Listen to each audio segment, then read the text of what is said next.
Então são essas duas situações que a gente tem que estar lidando.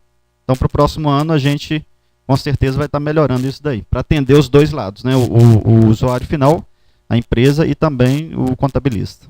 Inclusive, pessoal, já está em teste, eu e o Souza já fizemos o teste com um plano de contas contábil dentro do sistema, para não ter essa divergência. Receita Federal, Sim. né, o seu. Sim. Então aí está envolvendo 3 planos de contas. 3 planos de contas. Sim. Não é isso? Isso. Aí, não sei se a Oreo está desenvolvendo, ela poderia ser já mediante ao plano referencial que já também fazia. Porque cada contador costuma ter o seu plano de contas. No sistema da Oreo tem o plano de contas referencial, que vocês podem ver aqui, ó. Esse campo, não sei se está dando para enxergar aí, esse campo aqui, ó, é o plano de contas referencial. Tá certo?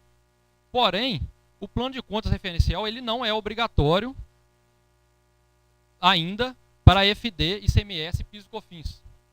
Nem para ECD ele é obrigatório ainda. Porém, ele é obrigatório para FCONT, agora do dia 30/11. Então, você tem que fazer essa associação sim, de estar de acordo os 3 registros. Senão você pode cair em contradição com o fisco. Então é muito importante que façam de acordo esse plano de contas e em fevereiro é indispensável que façam. Tá? Senão vocês não conseguem entregar o arquivo com o inventário. Cadastro de pessoas. É onde eu falei que dá muito erro.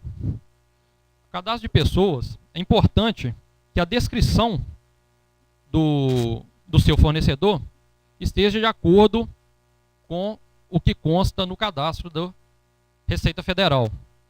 Essas abreviaturas que a gente costuma fazer, ela não é bem-vinda pelo fisco. Ele quer saber exatamente o que está no cadastro da Receita Federal, no SPED. O SPED tem que trazer todas as informações que a Receita Federal disponibiliza no CNPJ e que a Fazenda disponibiliza inscrição estadual. Sim. O meu nome é Stephanie, eu trabalho no supermercado São Silvestre. E lá a gente está tendo um problema, foi até um dos erros que gerou essa semana, que a gente até chegou a falar com o Márcio. No cadastro de pessoas, quando a gente coloca a identidade e vai gerar uma nota fiscal, por exemplo, no nosso caso, de saída para a pessoa, está considerando como erro. A identidade. Isso. Aí o Márcio orientou colocar a identidade no campo observação. Quando você coloca no campo identidade? Está dando erro, porque aí na nota fiscal ele vai para o campo inscrição estadual. E lá ele bate como inscrição estadual inválida. Nesse caso foi lançado já a manutenção disso, foi identificado até por outros clientes, a gente testando na Oriontech e está sendo trabalhado já para ser gerado consistente, para que não vá essa informação, que o campo fique vazio, que é o que tem que ficar lá no SPED lá. Só vai ser informado se for mesmo uma inscrição estadual ou, no caso, lá o número de produtor rural, que hoje já está no padrão da inscrição estadual. Mas aí, então, quando a gente for cadastrar um novo cliente, por exemplo, não pega mais esse dado da identidade. Preencheria só o CPF. Você vai poder lançar no campo normalmente, que tem lá disponível, e não vai precisar trocar ele de lugar mais não. Foi só por hora para poder gerar e fazer os testes. Um campo importantíssimo aqui é o CNPJ e a inscrição estadual. Se for lançado de forma errada, uma que não passa aqui no sistema da Oriontech e outra que vai dar erro lá no SPED. Tá? Identificar se você está cadastrando a pessoa física ou a pessoa jurídica. Tá? Isso é importante também. E o mais importante, nesse cadastro que a gente tem visto muito erro, é no caso do endereço e do município. Até então o município era digitado pelo usuário no sistema do Total. Hoje, o sistema do Total tem o cadastro do IBGE. E se o município cadastrado não tiver com esse código aqui, vai dar erro no SPED. Tem que acertar todo o cadastro do município. Isso aqui é muito importante fazer. Senão vai dar erro mesmo, não tem jeito. E o endereço do estabelecimento é importante que esteja de forma correta. Sim, esse enquadramento ele é complicado pelo seguinte. Qual o enquadramento que o nosso fornecedor está? A não ser que venha na nota Simples Nacional. A única que a gente sabe é Simples Nacional. Mas eu não sei se ele é lucro presumido. Eu não sei se ele é lucro real. Eu não sei se ele é arbitrado. Eu não sei. Então esse enquadramento é um campo que a gente de fato tem que... Para as empresas, por exemplo, que são enquadradas no Simples Nacional, algumas destacam aquele créditozinho de ICMS. Sim. Aí no sistema do Total hoje, o que a gente tem feito para aproveitar esse crédito é ter que enquadrar essa microempresa como débito e crédito lucro real. Porque senão não está aceitando, o sistema, se não fizer isso, não está destacando aquele créditozinho ali. Mesmo você colocar a empresa de pequeno porte? Não está aceitando. Pois é. Se colocar ME, não funciona. Se colocar não destaca. EPP, empresa de pequeno porte, funciona. Você consegue aproveitar o crédito. É até bom você falar do crédito, que o crédito ele não pode mais ser aproveitado naquele campo. Você digita a líquida lá 1,25%, né? Isso. Para o SPED, não pode mais ser feito dessa forma. Nós vamos ter que fazer um ajuste de apuração para gerar aquele crédito. Então, a microempresa e a EPP, você não mais poderá aproveitar o crédito ali na nota fiscal e vai ter que fazer um ajuste de apuração especificando qual nota que você aproveitou de crédito. Eu vou explicar isso para você mais para frente. Mas se você colocar EPP, passa. Mas o sistema vai desenvolver para isso ser automático, sair automático para você. Porque às vezes você tem muita nota de microempresa e você vai ter que redigitar isso tudo lá. Já está sendo construído para ser feito no total. Hoje eu estou fazendo, eu gerei os meus arquivos da forma que gerava antes. Eu estou aproveitando na nota. Porque eu não estou causando prejuízo para o fisco. Tá certo? E não estou diminuindo nem aumentando o valor de imposto a recolher. Então eu continuo gerando na nota fiscal. Estou usando a alíquota do Simples, 1,25, 2,58, e estou aproveitando ali mesmo. Tá? Mas o guia prático fala que você não pode fazer isso. E tem uma orientação do Estado também falando que você não pode fazer isso. Então esse enquadramento estadual e federal aqui, como o Luciano perguntou, a gente não consegue saber qual enquadramento que o fornecedor nosso está. Então a gente supõe que seja lucro real ou lucro presumido. Então a gente tem que colocar alguma coisa. Mais alguma pergunta sobre pessoas? Então vamos para o cadastro de produtos. O cadastro de produtos, se você não colocar, é muito importante. Esse cadastro vai implicar em toda a apuração do PIS e COFINS e do ICMS. É aqui que é o ponto-chave da apuração de PIS, COFINS e ICMS. Se esse módulo estiver errado, pessoal, toda a apuração de PIS, COFINS e de ICMS vai sair errado para o seu contador. Tá? Então é aqui que o contador tem que sentar junto com o usuário do sistema e produto por produto dizer qual a tributação de cada produto tem. Todo produto tem que ter os 2 códigos tributários aí? De dentro de Minas Gerais e fora? Não. Não é obrigatório ter os 2. Tá? O primeiro é para sair na SF. Uhum. O segundo é se caso você emitir alguma nota fiscal para fora do estado, ele vai pegar esse cadastro. Mas se você não quiser, quiser só Minas Gerais, é possível. É possível. Então, tá? Tá bom, obrigada. Então vamos falar um pouquinho do CST de ICMS. CST de ICMS, pessoal, é uma tabela que está disponível no regulamento de ICMS, no anexo 5. É a tabela no anexo 5, tabela 3. São 2 tabelas, é a junção de 2 tabelas. A primeira tabela identifica se a mercadoria ela é nacional, se a mercadoria é estrangeira, importação direta, se a mercadoria é estrangeira adquirida no mercado interno.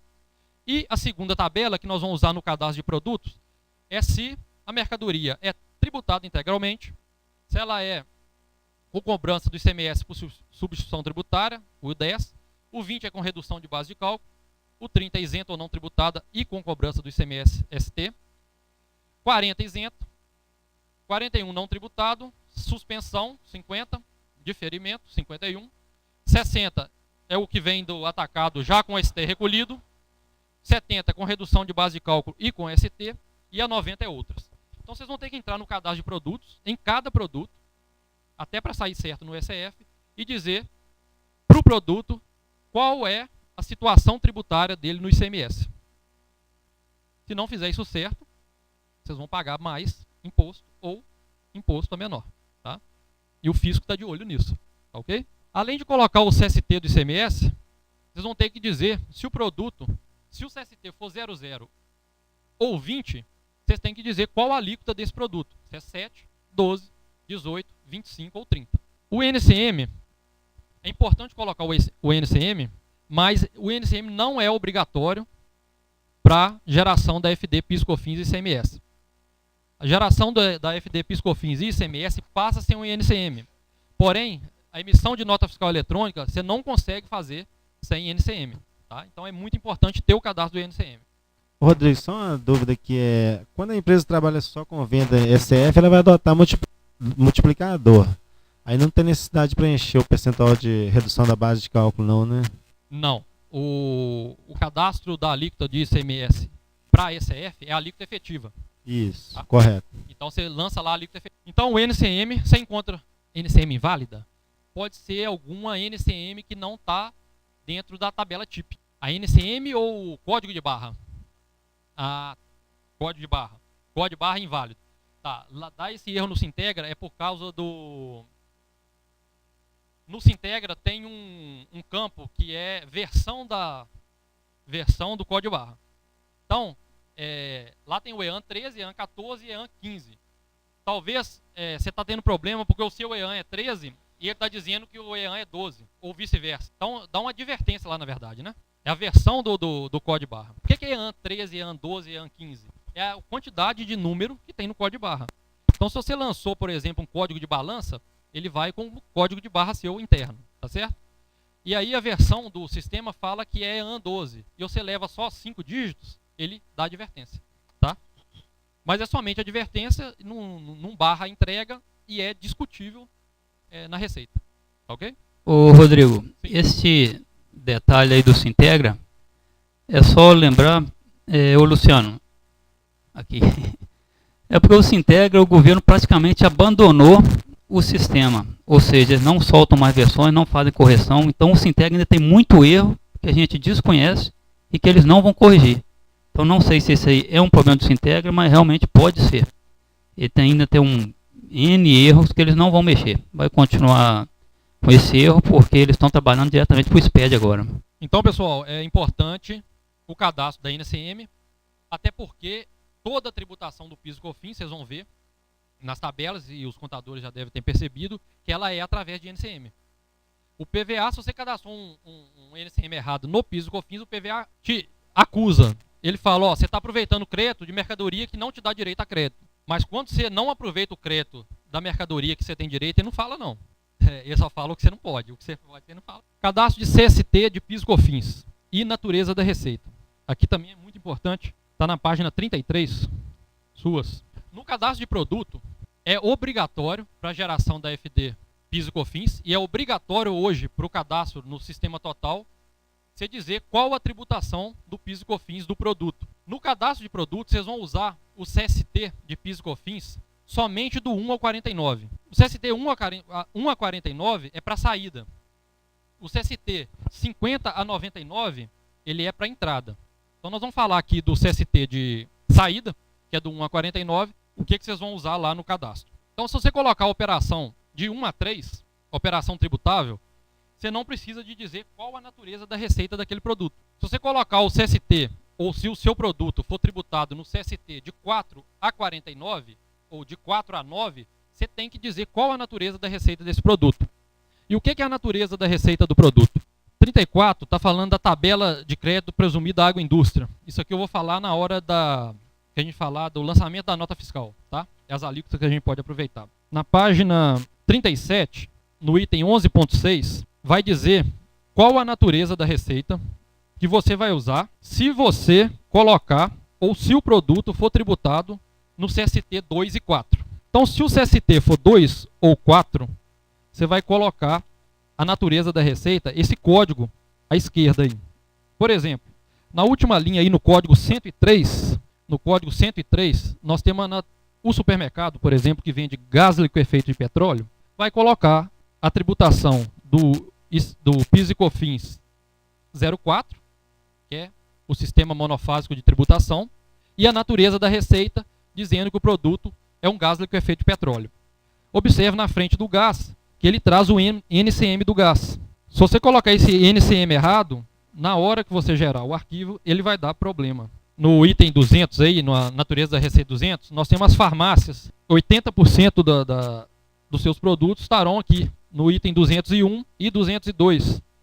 Se eu vendo produto farmacêutico, eu tenho que dizer para o sistema e dizer para o PVA que a minha natureza da receita é 201. Se eu vendo produto de perfumaria, de higiene, de tocador e de higiene pessoal, eu tenho que dizer que é 202.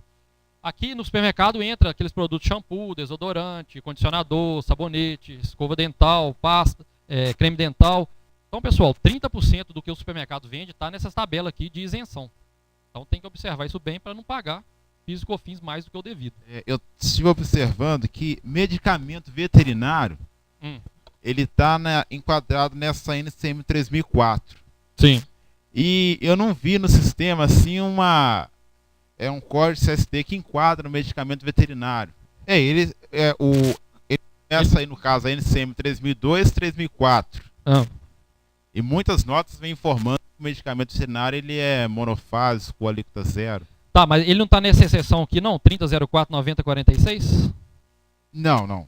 O 9046 é a base de fermetrina, que é tributado.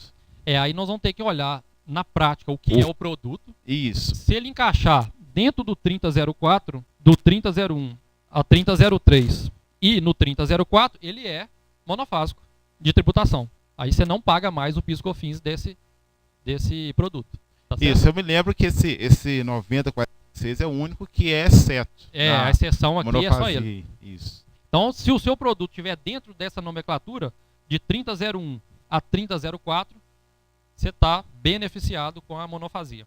Mas aí eu vou classificar como produto farmacêutico? Sim. Mesmo sendo veterinário? Pois é, aí você vai ter que ir lá na TIP e verificar se o seu fornecedor não está classificando esse produto para escapar do PIS e COFINS. Se você acompanhar o seu fornecedor, você vai estar incorrendo em uma penalidade e o fisco pode cobrar esse PIS e COFINS. Tá? Então isso acontece muito. O fornecedor, para escapar da tributação, ele está colocando NCM errado. Muita nota acontece isso. Porque é estranho o produto veterinário estar dentro de farmácia. Na hora que refazer esse cadastro todo aí, vai dar muita diferença de PIS e COFINS, não vai? Muito. DCTF, da COM, vai ter que refazer isso tudo. O que a gente tem recomendado é que se pague o PIS e COFINS já pelo PVA. O que eu fiz de julho até então foi isso. Todos os PIS e COFINS que eu paguei via PVA já. Gerei no total, exportei para o PVA, fiz os ajustes lá e paguei. Porque se não fizer isso, ou quem não fez isso, vai ter diferença.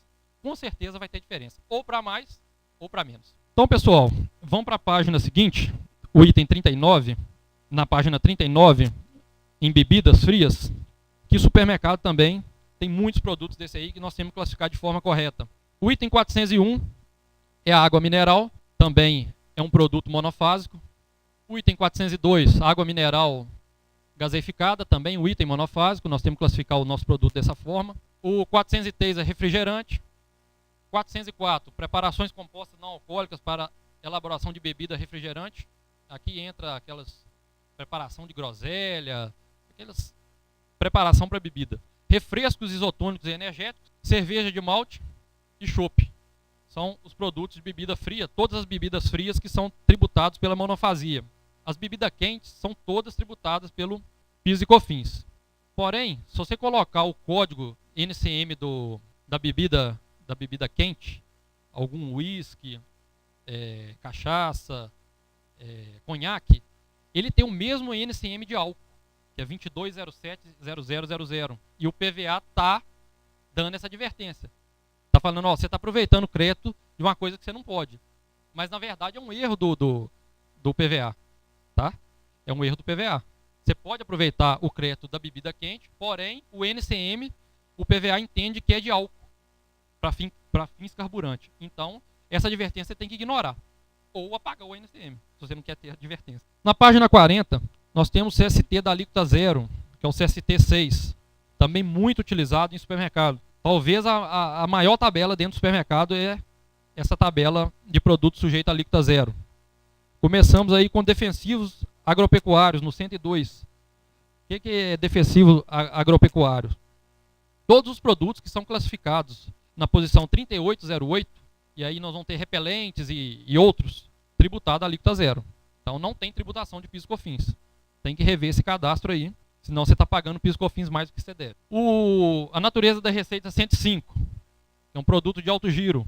Arroz, legumes de vagem, farinhas e sêmolas são produtos tributados a alíquota zero, que estão naquele código lá 0713, 1006 e 1106. A natureza da receita 108 são as farinhas, grumos, sêmolas, grãos esmagados em flocos, classificado nessas posições também, tributado a alíquota zero. Produto de alto giro aí, 110, leite em pó, leite integral, bebida láctea, tudo tributado a alíquota zero. Tá? Então, veja a importância da classificação correta do produto na alíquota zero. Se o seu cadastro tiver com CST de PIS/COFINS 1, você vai pagar 9,25 sobre um produto que você não deve. Tá? Então, é importante acertar todo esse cadastro antes da geração. Na página seguinte, a 41, nós temos os queijos. Todos os queijos são tributados a alíquota zero.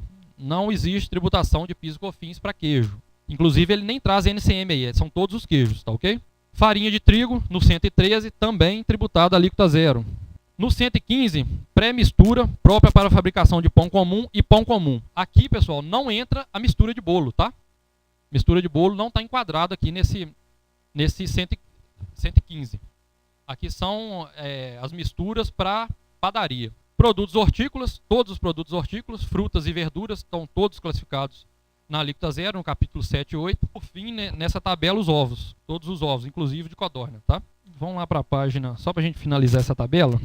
Essa tabela aqui é uma tabela problema, vamos dizer assim. Tabela 9, CST de operações com suspensão. Existe uma quebra da cumulatividade do PIS/COFINS, que é a suspensão da carne, que todos estão reclamando aí, carne de porco, carne de boi e carne de frango. A suspensão do PIS/COFINS para carne de boi, carne de porco, carne de frango não se aplica ao varejo. Tem gente classificando carne de boi, carne de porco, carne de frango com CST 9 e não se aplica ao varejo.